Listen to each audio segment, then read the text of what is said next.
I've been looking at Rauschenberg's combinations.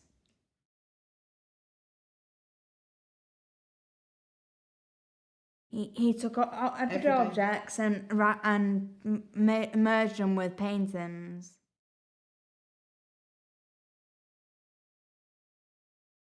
And turn them into artworks. Juxtaposing is when you put things next to each other and then it changes them.